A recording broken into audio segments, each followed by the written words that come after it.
रोज़मर्रा के क्लिनिक में जब मरीज़ पेशाब की रिपोर्ट लेके आते हैं तो उसमें बहुत सारी चीज़ें असेस करने वाली होती हैं। अक्सर चीज़ों को इंटरप्रेट तो कर दिया जाता है, मगर अक्सर चीज़ें ऐसी होती हैं कि जो कि मिस हो जाती हैं या हमारी नज़र से नहीं गुजर पाती। उसमें आज हम यूरिन की रिपोर्ट के बारे में तफसीली गुफ्तगू करेंगे कि यूरिन की रिपोर्ट में कौन कौन से मामला, तो कौन कौन सी चीज़ें हैं जिसको एक मौलज के लिए देखना नहायत ज़रूरी है। और ये वीडियो बेसिकली जो सिंपल जीपीज़ जो मौलजीन हैं उनके लिए बहुत ज़रूरी है देखना। तो इसमें बहुत सारी इन्फॉर्मेशन उनके लिए भी है और मरीज़ों के लिए भी फ़ायदेमंद है ये वीडियो। तो यूरिन जब एक मरीज़ लेके आता है तो सबसे पहले हिदायत यही की जाती है कि जब आप पेशाब का सैंपल देने के लिए जाएँ तो आप वेल हाइड्रेटेड हो, यानी कि आपने पानी पिया हो, खाना शाना खाया हो। अगर आप डिहाइड्रेटेड हैं तो उसमें भी पेशाब की रिपोर्ट में खराबी आने का चांस बढ़ जाता है। अगर आप डिहाइड्रेटेड हैं तो वो यूरिन की रिपोर्ट आपकी बिल्कुल अच्छी नहीं आएगी। उसमें बहुत सारे कंस्टिट्यूएंट्स में रिपोर्ट में वो चेंज हो चुके होते हैं। कोशिश यही करें कि लेबॉर्ट्री के अंदर जाके ही सैंपल दें। कुछ लोग इसको ऐसे करते हैं कि घर के अंदर यूरिन का सैंपल दिया जार में, उसको लेबॉर्ट्री में जाके जमा करवा दिया, या जार सैंपल निकाला सुबह के टाइम और शाम को जाके वो देने के लिए गए। इस दौरान में जब ज़्यादा देर यूरिन पड़ा रहेगा तो उसमें बहुत सारी तब्दीलियाँ आ जाती हैं जो कि हमारे लिए फॉल्स पॉजिटिव रिजल्ट का बायस बनती है। आप ये रिपोर्ट देने के लिए जाएँ तो कोशिश करें कि क्लीन एक जार लें और उसमें मिड स्ट्रीम यूरिन दें, यानी कि जो पेशाब की दरमियानी धार है वो आप यूरिन के लिए प्रोवाइड करें। अगर शुरू वाला पेशाब जब निकल जाए उसमें जो कसावतें हैं, जो भी उसमें गंदगी है, वो जो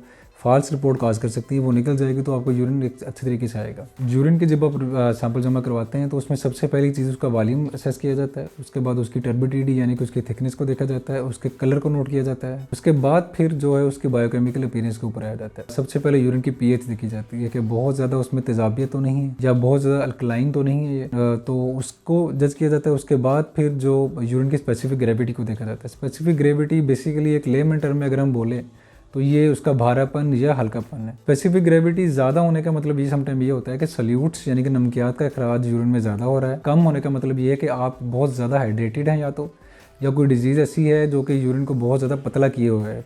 यूरिन के अंदर पानी का कंटेंट बहुत ज़्यादा है, जैसे कि डायबिटीज़ इंसिपिडिस एक कॉमन एग्जांपल है इसकी। उसमें यूरिन की स्पेसिफिक ग्रेविटी बहुत लो हो जाती है। अगर आपको डिहाइड्रेशन है, आप उल्टियाँ कर रहे हैं, आपको लूज मोशन की शिकायत है, तो आपने खाना पीना नहीं खाया हुआ प्रॉपर तरीके से, तो उसके साथ आपको यूरिन की स्पेसिफिक ग्रेविटी फॉल्स तौर पे ज़्यादा आ सकती है। इसलिए हमेशा हाइड्रेटेड होकर पानी का इस्तेमाल ज़्यादा करके ही यूरिन की एक रिपोर्ट करवाने के लिए जाना चाहिए। इसके बाद बारी आती है बायोकेमिकल एनालिसिस में। यूरिन जो जज कर सकते हैं वो ग्लूकोज है, वो भी प्लस की फॉर्म में होता है कि यूरिन नॉर्मली एक नॉर्मल बंदे के अंदर यूरिन के अंदर ग्लूकोज अपीयर नहीं हो सकती। मगर अगर डायबिटीज़ का कंट्रोल पुअर है, अगर कोई मरीज शुगर का अद्वियात नहीं ले रहा, शुगर का कंट्रोल उसका पुअर है, बदएहतियाती चल रही है, तो ब्लड के अंदर ज़्यादा होने की वजह से यूरिन में अपीयर होना शुरू हो जाएगी। तो ये एक बैड साइन होता है शुगर का कंट्रोल ख़राब होने का। गुर्दों के ख़राब होने की निशानी ये होती है कि नॉर्मली गुर्दे जो है प्रोटीन को फिल्टर नहीं करते, मगर अगर किसी बीमारी की वजह से, गुर्दों के वीक होने की वजह से ये प्रोटीन यूरिन में अपीयर होना शुरू हो जाए तो ये भी गुर्दों के ख़राब होने की निशानी है। प्रोटीन अगर यूरिन में अपीयर हो रही है इसका मतलब है कि गुर्दे अंदरूनी तौर पे कमज़ोर हो चुके हैं। जैसे अक्सर हमारे यहाँ मरीज़ शुगर वाले और ब्लड प्रेशर वाले आ रहे होते हैं, या बहुत सारी ऑटो इम्यून डिजीज़ वाले मरीज़ आ रहे होते हैं जिनके अंदर यूरिन के अंदर प्रोटीन अपीयर हो चुकी होती है। तो हमारे लिए बड़ा अच्छा इंडिकेटर होता है ताकि हम अभी से इसको कैच कर लें और उसके अलॉन्ग साइड जो भी इन्वेस्टिगेशन करने वाली है हम उसको अलर्ट होकर फौरी तौर पे करवाएं ताकि किसी तशखीस के ऊपर पहुंचा जा सके। यूरिन के अंदर हम कीटोन्स को देख सकते हैं। कीटोन्स बेसिकली बहुत सारे ऐसे मरीज़ जिनकी शुगर बहुत ज़्यादा हो जाए तो ये इमरजेंसी कंडीशन में भी कीटोन्स अपीयर हो सकते हैं, तो उसमें हम फौरी तौर पे कोई ना कोई जजमेंट लेके यूरिन के अंदर यूरिन के टेस्ट की असेसमेंट को लेके हम उस मरीज़ को ट्रीट कर सकते हैं। यूरिन के अंदर ब्लड को हम देख सकते हैं कि ब्लड आ रहा है हीमोग्लोबिन के फॉर्म में, तो उसको हम देख सकते हैं कि ये हीमाचूरिया है, तो ये किस ग्रेड में है, किस फॉर्म में, उसकी भी असेसमेंट की जा सकती है। बहुत सारे मरीज़ों में हम यूरिन के अंदर नाइट्राइट्स को देखते हैं जो कि बैक्टीरियल इन्फेक्शन को शो कर रहे होते हैं, और जो कि हमें एक असेसमेंट देते हैं कि मरीज़ को वाकई ही इन्फेक्शन चल रहा है समहाउ, जो कि यूरिन के अंदर नाइट्रेट्स के फॉर्म में अपीयर हो रहा है, जो कि बैक्टीरिया की तोड़फोड़ की वजह से अपीयर हो रहा होता है। इसके अलावा एक और बैक्टीरिया की तोड़फोड़ की वजह से ल्यूकोसाइट एस्ट्रेज का एलिमेंट आता है जो कि बायोकेमिकल एनालिसिस के ऊपर पता लगता है। ये भी पस को ही शो कर रहा होता है कि इन्फेक्शन समहाउ चल रहा है यूरिन के अंदर। हम कुछ जो असेसमेंट है अपनी उसमें फिर ये चीज़ें देखते हैं कि